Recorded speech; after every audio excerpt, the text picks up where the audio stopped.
There is a shared yet often concealed aspect that connects hundreds of thousands of Americans, something so seldom discussed that the broader population may not grasp its prevalence.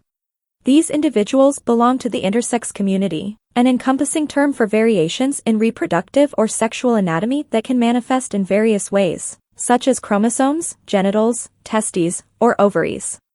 Approximately 1.7% of the population possesses intersex traits, with 0.7% recommended to undergo surgical interventions.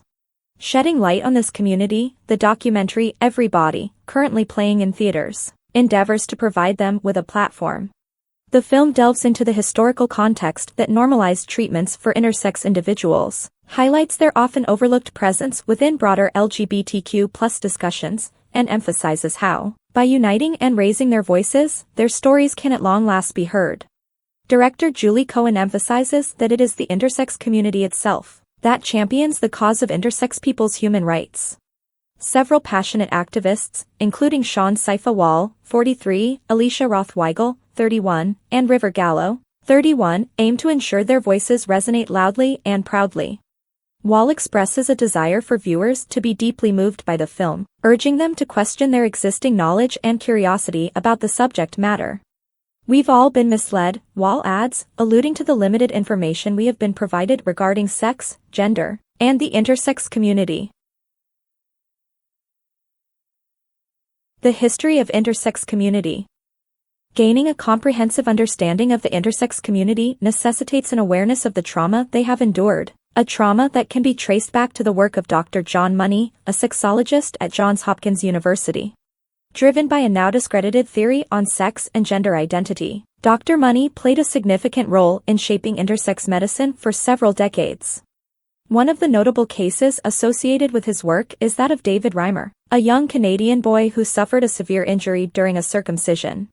Dr. Money hypothesized that he could transform David into a girl through various interventions, concealing the truth from him. It is crucial to note that David Reimer was not even intersex.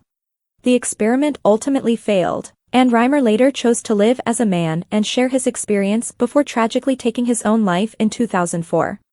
Although Dr. Money's theories were discredited in the 1990s, his influence continues to linger.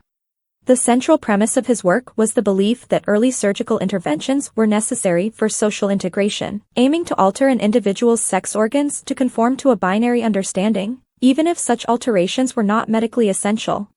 Director Julie Cohen aptly expresses that certain ideas can spread so widely that they become conventional wisdom, and dispelling these falsehoods requires significant effort. Nonetheless, it is important to acknowledge that Dr. Money did recognize the existence of transgender people, and the dissociation of sex from gender. The study of sex and gender is an intricate subject, as anyone delving into it would understand. In this regard, Alicia Roth Weigel astutely reflects, when you think about it, intersex is the embodiment of nuance, highlighting that intersex individuals personify the idea that human experiences cannot be neatly confined to binary boxes or categories. A huge lack of information. The persistence of early surgical interventions on intersex children underscores the urgent need for increased education and awareness. While the documentary addresses the trauma associated with such practices, it also illuminates a path of hope through the perspectives of activists. Each person's intersex journey is unique, as some individuals discover their intersex identity at birth, while others may not realize it until puberty or later in life. Alicia Roth Weigel, for instance, was born with internal testes and a vagina. According to the prevailing protocol at the time, her testes were removed, effectively subjecting her to castration. Intersex individuals often face pressure to keep their identities concealed, which can complicate various aspects of their lives, particularly in the realms of dating and sexuality. The decision to come out and the ability to do so safely rests with each individual. Remarkably, even within progressive circles, the term intersex continues to elicit confusion for many. Director Julie Cohen expresses her surprise at the number of people, even within therapeutic fields, who struggle to understand or recall the concept of intersex. She urges people to become better informed, exclaiming, "Come on people. Get it together." It is worth noting that while LGBTQ+ terminology has gained significant mainstream recognition in the past decade, There remains a substantial dearth of information surrounding intersex issues. Sean Saifa Wall adds that this lack of knowledge stems not only from ignorance but also from willful ignorance, a deliberate choice to remain uninformed about intersex realities. Our greatest act of resistance. As the intersex community continues its advocacy for legislative changes to safeguard intersex children, there is also an ongoing exploration of what intersex culture truly encompasses. Unlike the trans community, which has had sufficient time to cultivate a shared language and establish a sense of trans culture, intersex individuals have yet to experience the same level of togetherness and healing necessary to understand the essence of joyful community among themselves. River Gallo reflects on the need for intersex people to come together and heal in order to shape their own unique culture.